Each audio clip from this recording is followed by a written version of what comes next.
Hello, नमस्कार। मेरे channel study notes पर आपका स्वागत है।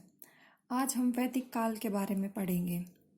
तो वैदिक काल कौन सा समय? वैदिक काल वो समय है जिस समय हमारे 4 वेदों की रचना हुई।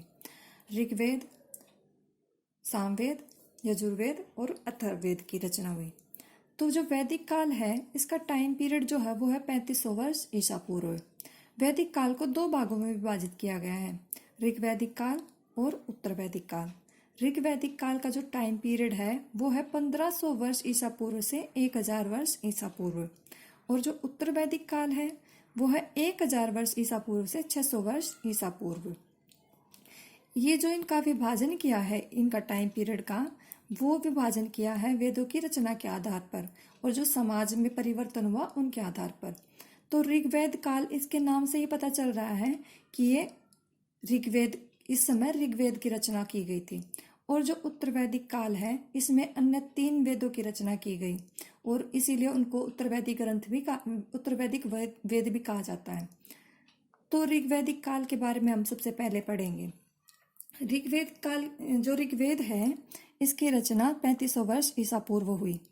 ऋग्वेद में सूक्त यानी कि प्रार्थनाएं हैं जो कि 1000 के 1000 है, और सूक्त का अर्थ होता है अच्छी तरह से बोला गया।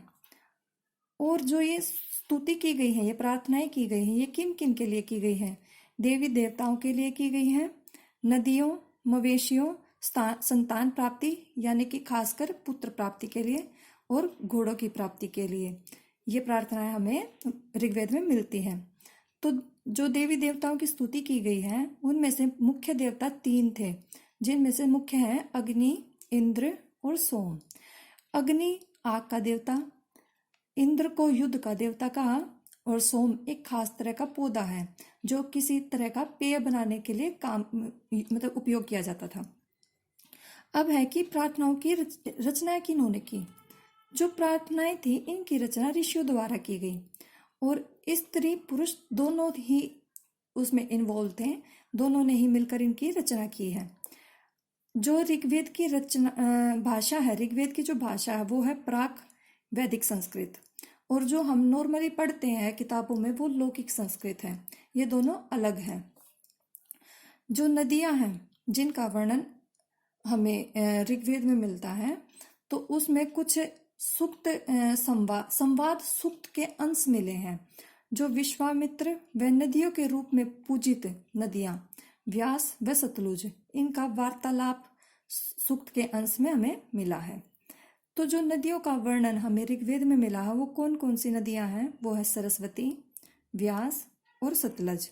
सिंधु नदी और उसकी सहायक नदियां, इनका वर्णन हमें ऋग्वेद में बार बार मिला है।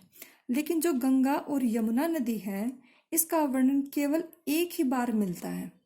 इसका वर्णन जो ऋग्वेद में है, केवल एक ही बार मिला है। नदियों की तुलना किन से की गई है? घोड़ों से और गायों के समान की गई है, क्योंकि वैदिक काल में गाय और घोड़ों को पूजनीय माना जाता था और ये बहुत ही महत्वपूर्ण थे उनके लिए। आप ये कह सकते हो कि ये उनका खजाना था। अब है कि ऋग्वेद जो है, इनको पढ़ाता कौन था? तो देखिए, ऋग्वेद का सस्वर पाठ किया जाता था। जो गुरु होता था वो अपने स्टूडेंट को पढ़ाता था। गुरु बोलता था और स्टूडेंट श्रवण करके उसको कंठस्थ करता था। उस समय इनको लिपिबद्ध नहीं किया गया था। अब युद्ध के बारे में देखते हैं कि युद्ध कैसे करते थे। ठीक है, तो युद्ध के लिए इनके पास कोई स्थायी सेना नहीं थी और न ही इनका कोई राजा था। तो सभाएं होती थी इसके लिए, तो उसमें ये बैठकर सलाह मशवरा करते थे जब इनको युद्ध करना होता था। और सलाह मशवरा करके एक सरदार को चूज कर लिया जाता था, उसका चयन कर लिया जाता था, और फिर जब युद्ध करके धन लाया जाता था, तो उस जीते गए धन को सरदार, पुरोहित, आम जनता व यज्ञ करने के लिए उसको बांट दिया जाता था। इन 4 हिस्सों में उस धन को बांट दिया जाता था। अब जब यज्ञ करते थे तो उसमें आहुति दी जाती थी। तो देवी देवताओं को आहुति में क्या दिया जाता था? घी, अनाज और जानवरों की कभी कभी बलि दी जाती थी। अब उस समाज का वर्गीकरण, तो उस समाज का जो वर्गीकरण था ना, वो कर्म आधारित था। काम, भाषा, परिवार, समुदाय, निवास स्थान, सांस्कृतिक परंपरा के आधार पर उस समय का जो समाज था वो वर्गीकृत था। दो समूहों का इसमें वर्णन मिलता है, जैसे ब्राह्मण, जिसको पुरोहित भी कह देते थे, और राजा। ये जो राजा था, यह हमने पढ़ा कि सरदार, इसका चयन किया जाता था, वंशवादी नहीं था। ब्राह्मण और पुरोहित इनके ये यज्ञ अनुष्ठान करते थे, इसीलिए इनको ब्राह्मण और पुरोहित का ये शिक्षा प्रदान करते थे और यज्ञ अनुष्ठान करते थे। उस समय ना तो कोई राजधानियां थी, न ही महल था, और न ही कोई स्थायी सेना थी, और कर का भी कोई प्रावधान नहीं था। उस समय कर भी लागू नहीं किया गया था। अब देखिए जनता और समुदाय, ठीक है, तो इनके लिए भी दो शब्द प्रयोग किए जाते थे, एक था जन और एक था वैश्य अथवा विश्व। और ऋग्वेद में ना विश्व व जनों का वर्णन मिलता है, जैसे पुरुजन, जिसको पुरु विश्व भी कह सकते हैं, यदुजन, जिसको यदु विश्व भी कह सकते हैं, और तीसरा है भरतजन अथवा विश्व। इन तीन जनों का जो समुदायों का मतलब वर्णन मिलता है, ऋग्वेद में वर्णन मिलता है इन तीन समुदायों का। जो रचनाकार हैं जिन्होंने ऋग्वेद की रचना की, ये स्वयं को आर्य कहते थे, और जो संस्कृत नहीं बोलते थे और यज्ञ नहीं करते थे उसको दस्यु या दास कहते थे। लेकिन आगे जाकर इसके जो दस्यु और दास का जो मीनिंग है उसको गुलाम कहा गया, ठीक है।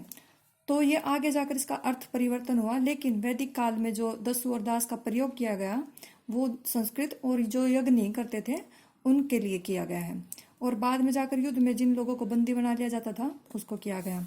अब देखिए जो ऋग्वेद की रचना है तो वो किस क्षेत्र में की गई थी, वो भारतीय उपमहाद्वीप के उत्तर पश्चिमी क्षेत्र में की गई थी। ये वही क्षेत्र है जहाँ पर उन जिन नदियों को हमने पढ़ा था, जो उनकी पूजित नदियां थी, ये वही क्षेत्र है। यहीं पर ये जो आर्य है, वैदिक काल जो सभ्यता थी वही फली फूली थी, ठीक है। ये था वैदिक काल, ऋग्वैदिक काल। और इससे अगला जो टॉपिक हम जानेंगे वो है उत्तर वैदिक काल। लेकिन उससे पहले हम महापाषाण काल के बारे में पढ़ेंगे, जो कि ऋग्वेद काल के ही समकालीन चलता है।